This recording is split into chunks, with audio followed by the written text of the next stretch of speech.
All right, welcome to 19.2. This is where we're actually going to talk about the red blood cell itself and how it actually functions. So the red blood cell, or erythrocytes, will go through erythropoiesis in order to become red blood cells.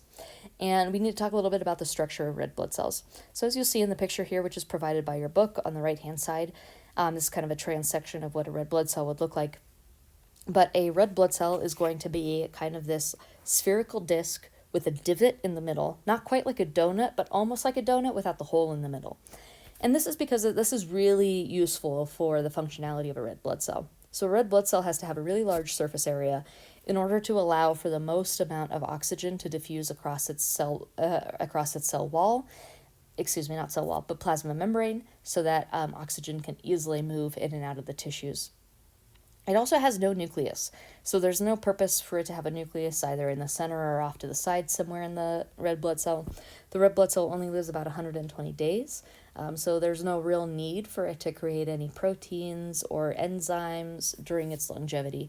It's actually primarily designed just to carry oxygen and to get rid of CO2. Sometimes it helps carry glucose and some other things, which we'll talk about. But there's no real purpose for it to have a nucleus, so this is actually the only cell in the human body that does not have a nucleus, which is super important to understand. The shape of it is also really important because that actually helps allow for greater diffusion of O2 across the cell surface, A. B, they're really easily able to stack against one another, so you can actually kind of see that in image B over here. You can kind of see them stacking on top of one another like pieces of like a game set, for instance.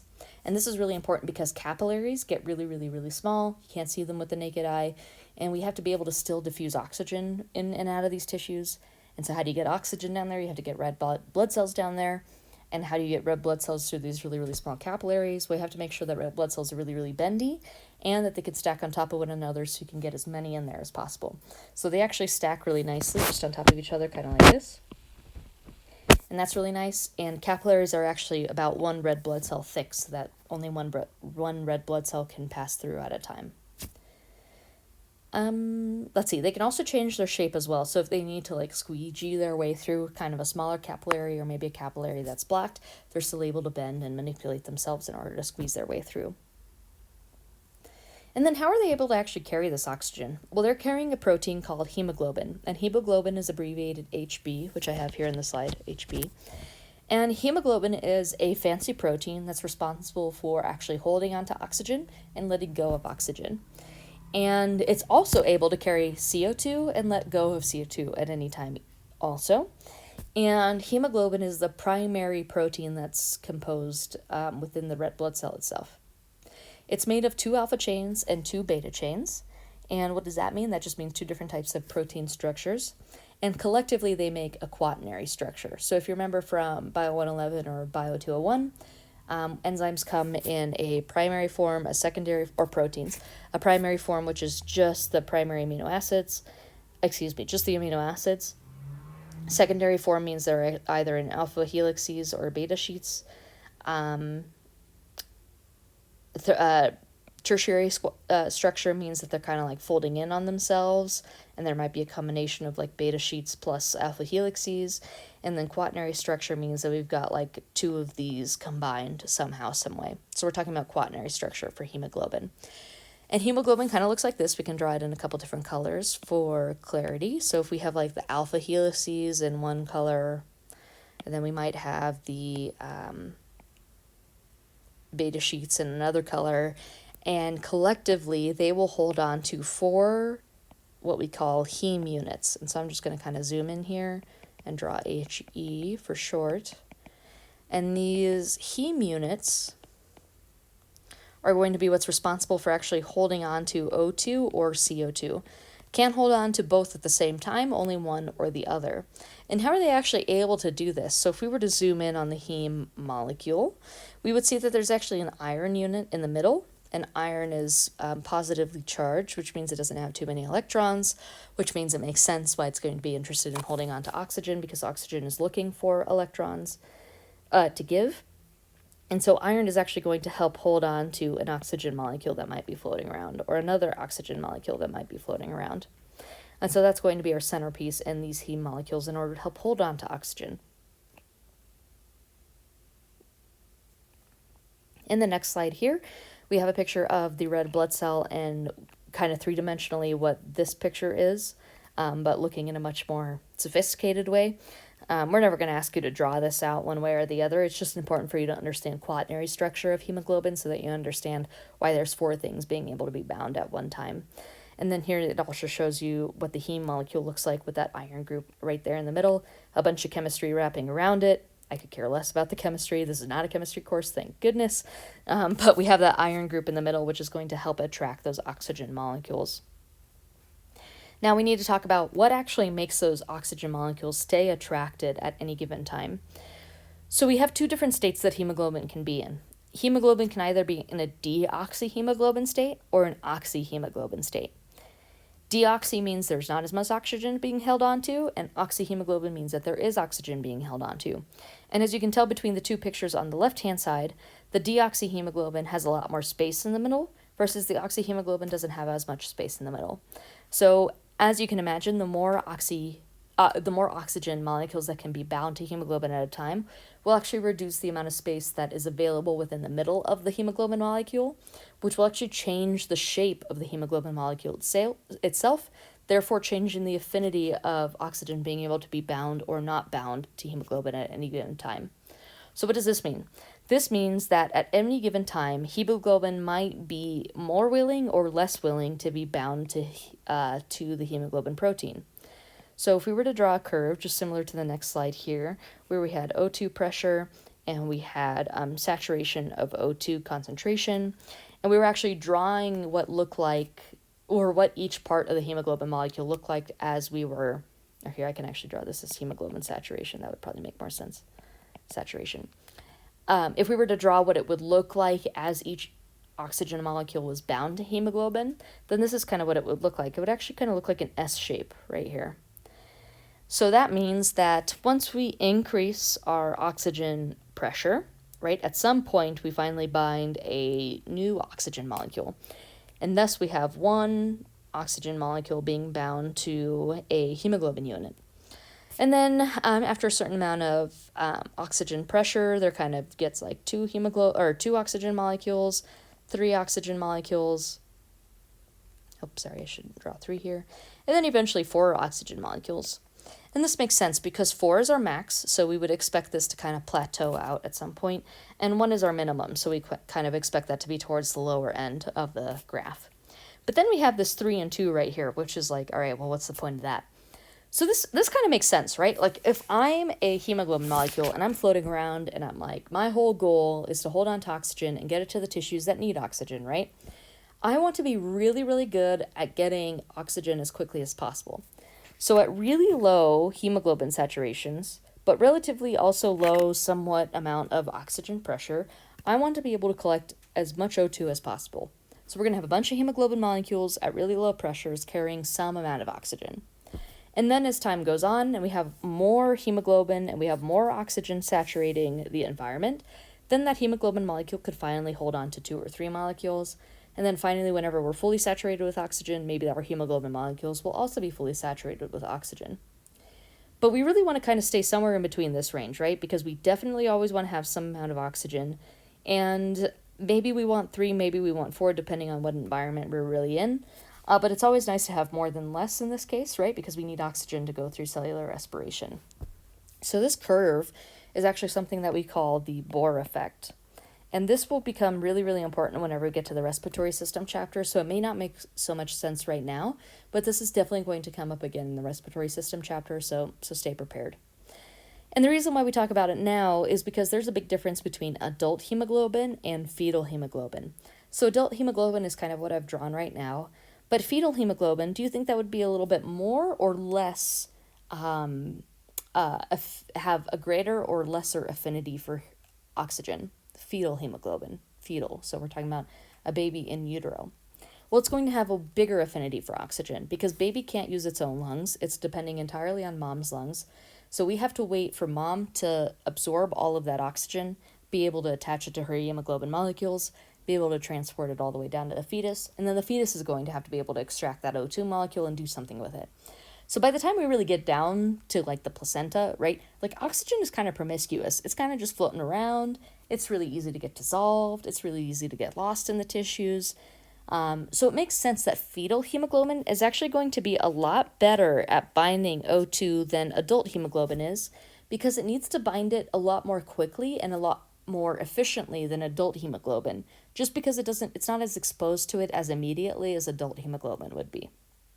So that's why we bring it up in this chapter.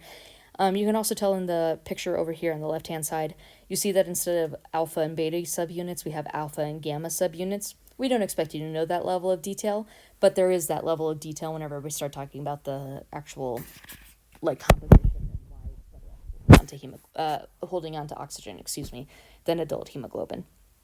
So don't worry about the difference between alpha and beta and gamma. Just understand that fetal hemoglobin is going to be much better at holding on to oxygen than adult hemoglobin. All right, so what's the whole point of hemoglobin? So here we have some statistics. 98.5% of oxygen in the blood is going to be bound to hemoglobin at any other time. What's happening to the other 1.5% then? Well, like I said, oxygen is pretty promiscuous. It's just kind of floating around. So if it's not being held onto by anything or being used for anything else, it just kind of falls apart or leaves. It's not really interested in sticking around unless it has a purpose. So that's what's happening to that other 1.5%. If the blood plasma of O2 is really, really low, we kind of have to consider what's going to happen to the person. So we're thinking like a person that's in an environment where there's not a lot of oxygen. So maybe someone in space, maybe someone at the top of a mountain, maybe someone who's going from sea level to a higher elevation, someplace where there's not as much oxygen as there normally would be. So if there isn't as much oxygen as there would be, hemoglobin kind of has to act a little bit more quickly than it normally would. And so as it's holding on to all of these extra oxygen molecules, we want to make sure that all those oxygen molecules actually go to the tissues like they need to be. So we're going to actually have hemoglobin release those oxygen molecules so that it can go to the tissues, so it can go through cellular respiration. If there was a lot of CO2 in the environment, much more CO2 than O2 in the environment, then hemoglobin's also going to bind to CO2. There's actually a couple different ways where CO2 is able to get rid of through the blood and cardiovascular system. And one of those ways is it actually gets bound to the hemoglobin itself, which is okay, but in excess, not so good, right? Because if hemoglobin can only be bound to one of three things, which primarily is oxygen, that's what we care about. But if it's also able to be bound to hemoglobin and glucose, well, now you ruin those binding sites so that oxygen can't be bound to those binding sites anymore. So you're really just relying on the additional binding sites for oxygen to be bound to them, and hoping that CO2 and glucose aren't going to be bound to them instead. So where would O2 be the highest, and where would O2 concentration be the lowest? You kind of need to think about this like in terms of environment, right? So someone in Colorado might not have as much O2 in their air than someone who might be at sea level, just because we're at a higher altitude. So even at a higher altitude, well, actually at any altitude, the amount of O2 we actually have in the air is about 20 to 25%. The rest of it is about is mostly composed of nitrogen and a bunch of other stuff that we can't really do much of with. So we're really only relying on that 20-25% of air to actually do something with. So if you start going into higher elevations or into places where the air is a lot thinner, then now you're moving that 25% volume into a much greater space.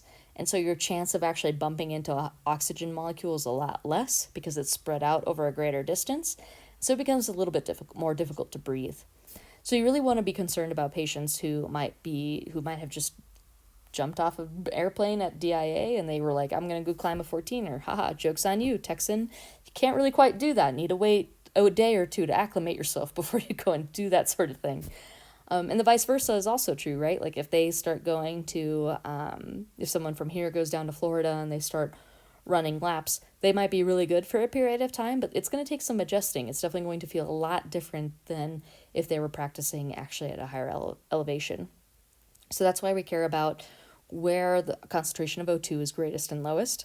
We could also ask you where the greatest concentration of O2 would be in an actual person.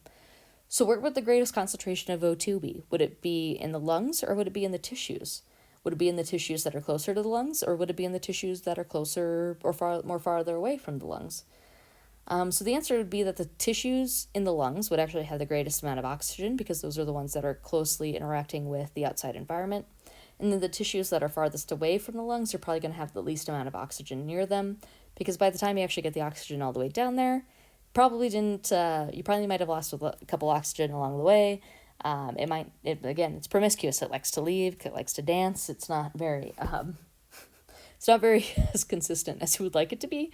And you might have lost some along the way. So oxygen farther away from the lungs, you're going to have a much lower concentration of O2 than you would closer to the lungs. But be careful to how the question is asked to you, right? Like you might be asked about a tissue that just got done going through cellular respiration.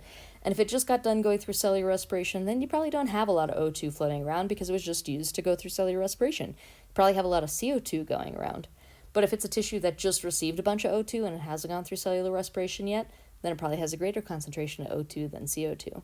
So make sure you feel comfortable with being able to actually talk about what's actually happening at the level of the tissues and what's actually happening at the level of the lungs. All right, so how would being anemic affect O2 delivery, right? So if I'm anemic, I have a smaller red blood cell count, or I have a smaller formed element count. And if I have less red blood cells, well, then that means I have less hemoglobin. And if I have less hemoglobin, that means I have less opportunities for oxygen to bind to in order for me to carry oxygen to the rest of my tissues. So that could be actually really detrimental to me being able to carry out cellular respiration at the level of the tissues. And the Bohr effect, like I mentioned, this whole curve shape is the Bohr effect, and we'll talk a lot more about this whenever we get to chapter 23, which is the respiratory system chapter. All right, whenever we're forming red blood cells and turning over red blood cells, here's some statistics. It takes about 1 minute for a red blood cell to go all the way from the heart all the way to the tissues and back, which is mind-blowing, right? If you've ever actually counted 60 seconds, right? Like 60 seconds to do anything is kind of like not a lot, but also a lot all at the same time. So, and for one tiny red blood cell, that's something we can't even see with the naked eye, right? Like for it to actually travel that great of a distance is pretty fascinating to me. So that's why I always like to throw it in for the slides here. 1% of your red blood cells are replaced about every day. And like I said earlier, they only live for about 120 days at a time. And then 3 million new red blood cells are actually created about every second. Also amazing. Anytime we're talking about the creation of red blood cells, we're actually talking about the process called erythropoiesis. And if we're talking about regulating erythropoiesis, we need to talk about some places where we have red bone marrow. And red bone marrow is important because red bone marrow is going to consist of all of our myeloid tissue and our myeloid stem cells. And our myeloid stem cells are going to be the ones that are actually going to be turning into our erythroblasts, reticulocytes, and eventually our red blood cells. And where we have the greatest amount of red bone marrow as adults, specifically adults, is in the vertebrae, sternum, ribs, skull, scapulae, pelvis, and proximal limb bones. As a baby, you have these everywhere, so that's why we differentiate between the two. This makes sense. As a child, right, you're going through a bunch of cellular respiration, you're burning through glucose like mad, and you're burning a lot of calories just trying to exist in the world, right, that you've just been thrown into. As an adult, not so much. You're just trying to exist to the next generation so you can have a bunch of children and hopefully some of your genetics make it off to the next offspring, right? So that's what genetics says anyway. So you need to have some method of making red blood cells, but that's not your primary concern. So we're only going to limit it to the flat bones and some of those specialized shaped bones. Hemoglobin is also recycled. So it's not just existing in the red bone marrow at any given time. And we don't ingest like iron that much in our diet, so we actually really need to be able to have a process to reutilize that iron at any given time. And we're actually going to draw that out right now. So let me kind of zoom up here for a second and change colors. Okay, so let's go ahead and start with a hemoglobin molecule, or a heme molecule, a protein, that might have just lost its iron because it just lose? Is that two S's? No, loses, right? Yeah, no, that looks right. Loses iron. Spelling, not my forte. So let's just imagine we got a bunch of hemoglobin molecules. Those red blood cells are done. They're being recycled by the spleen. We don't need those anymore, but we definitely want to hold on to those iron molecules so we can make new hemoglobin molecules. So that's the whole goal. So we're going to hold on to those iron molecules that are going to be lost by the heme group, and they're going to be converted into something called biliverdin. So verdin, if you speak Spanish, green. So bili referring to a specific type of protein, and it's green in color, so that's why it's called biliverdin. And then biliverdin eventually changes shape and binds to some other things, and it becomes bilirubin. And then bilirubin will actually go into the blood, into the bloodstream. And it will bind directly to albumin. Because bilirubin can't float around on its own, it needs to have some help or some chaperone protein, so albumin is going to come by and help hold its hand as it travels through the body. As it's bound to albumin, then it will go directly to the liver. Sorry, that's my doggo. Go to the liver. And then from the liver, it will get excreted into the bile. And we'll talk about what bile is whenever we get to the digestive system chapter. Excreted into bile. And then from the bile, some of it will go to the kidneys to be excreted via urine. And that's when it turns into, I forget the name of it, but it's like a bilirubin, not biliverdin, but something yellow. But yellow is, what is yellow in Spanish? What is it with like a double L and a J and an O? I'm completely spacing right now. Anyway, it doesn't matter for the purposes of this course, but you get rid of the bili part of the protein, and it becomes yellow at some point. It also becomes brown at some point. So some of it gets lost through the urine, some of it gets lost through the feces, but some of the iron that we actually do get to hold on to binds to transferrin, which is another protein, or transferrin, for storage. So the iron specifically is binding to the transferrin for storage. And then we're able to produce more red blood cells, or more heme groups for those red blood cells. All right, so heme is pretty precious. Iron is pretty precious. Yes, we ingest it, but if we don't ingest enough of it, then we have to have a way to recycle it. So this is our method. Okay. Let's talk about producing red blood cells from the baby steps. So step number 1. The stages of producing a red blood cell starts with our precursor cells, which are called the hemocytoblasts. So hemo referring to the blood cells, cyto referring to cell, and blast referring to precursor. Then we turn those hemocytoblasts into hematopoietic stem cells. And these are not true stem cells in the sense of like, oh, I'm a fetus and I'm a stem cell and I don't know what I'm going to turn into and I could turn into anything. Yay! Not quite like that, but stem cells that have some sort of direction. So they don't know that they're going to become a bone or a cartilage or a muscle or a epithelial cell, but they know they're going to become one of those 4 cells. But they do know that they're not going to become an eye cell, they're not going to become a heart cell, and they're not going to become a liver cell. So they're somewhat differentiated, but they're not completely differentiated. So that's why we call them they go down the hematopoietic stem cell line in the red bone marrow, because they're going to turn into some sort of blood cell precursor cell. They can become then from a hematopoietic stem cell, they can either turn into a myeloid stem cell, or they can turn it into a lymphoid stem cell. If they turn into a myeloid stem cell, they'll probably turn into a red blood cell. If they turn into a lymphoid stem cell, then they'll turn into a white blood cell. And then I think your book gives you the picture here on the right. I provided you a picture from another textbook that I think gives a little bit more sense of what's actually going on. But we can start with the picture on the right, since that's what you're familiar with. So in the red bone marrow, we'll start with something that's called a proerythroblast. So this means that it's going to be an erythroblast, but it's not quite an erythroblast yet. Then it turns into an erythroblast by some chemical signalers. and then that erythroblast will eventually turn into a more differentiated erythroblast, and then eventually a normoblast, which whatever, we don't really care about the normoblast, but then eventually turns into a reticulocyte. And a reticulocyte is really important because we can actually measure the amount of reticulocytes that a person might have in blood, in their own bloodstream, which can be really indicative of how well they're doing as a patient. And those reticulocytes immediately turn into red blood cells.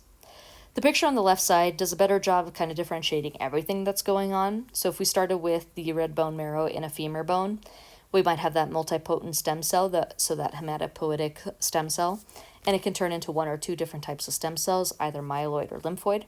If it turned into a myeloid stem cell, then it can turn into one of four different types of cells, either an erythroblast, a megalokaryoblast, a myeloid blast, or a monoblast. The erythroblast is what eventually turns into an erythrocyte, like we just mentioned.